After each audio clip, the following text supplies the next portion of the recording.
The old Victorian mansion had always been a source of curiosity and unease for the residents of Willowbrook. It sat atop a hill, its sprawling, decrepit form casting a long, eerie shadow over the town. For as long as anyone could remember, it had been abandoned, left to decay and crumble, its secrets hidden away behind locked doors and boarded-up windows. But the mansion held a sinister secret that few knew of.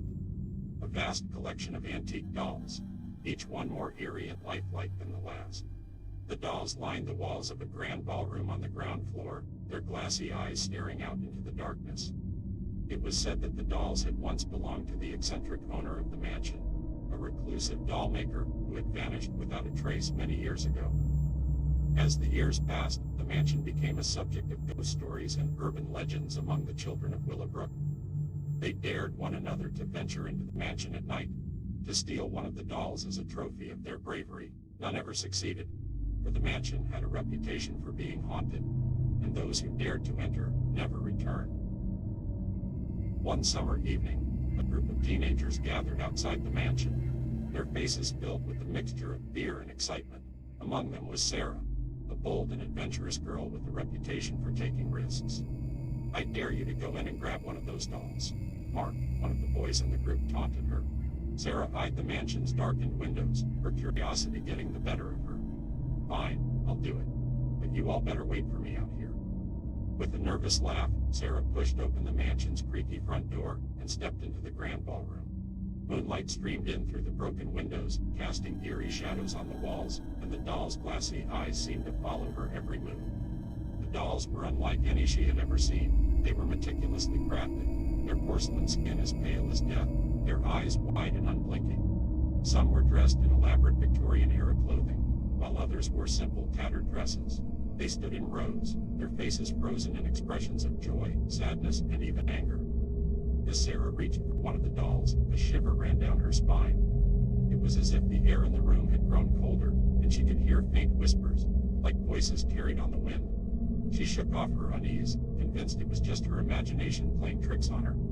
But as she picked up the doll, she felt a strange sensation, an almost imperceptible movement in its limbs.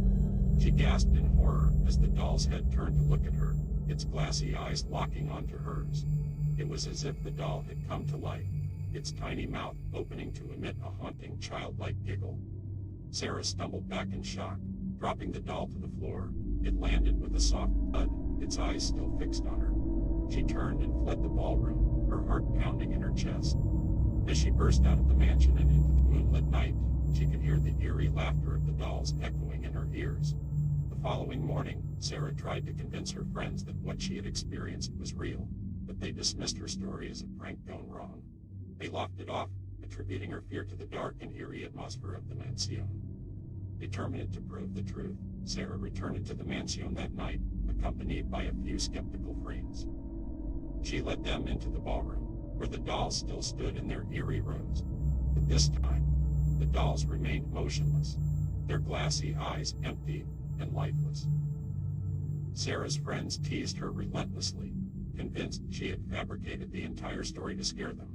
Feeling defeated, she picked up one of the dolls and tossed it to the ground in frustration. But as the doll hit the floor, a strange and unsettling transformation occurred.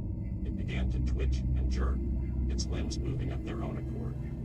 Sarah's friends screamed in terror as they watched the doll stand up and start to walk, its tiny porcelain feet tapping on the wooden floor.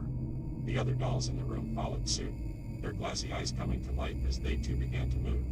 It was as if an unholy army of dolls had been awakened, their small voices joining together in a chilling chorus of laughter. The group of friends fled the mansion in terror, vowing never to return. But the dolls had tasted freedom, and they were not content to remain hidden in the old mansion any longer. Night after night, they left their darkened home, roaming the streets of Willowbrook, terrorizing anyone they encountered. The townspeople soon began to report strange sightings, dolls lurking in the shadows, their glassy eyes gleaming in the darkness, and eerie laughter that echoed through the night. The once peaceful town of Willowbrook had become a place of fear and unease. Desperate to put an end to the nightmare, Sarah and a few brave friends ventured back into tea.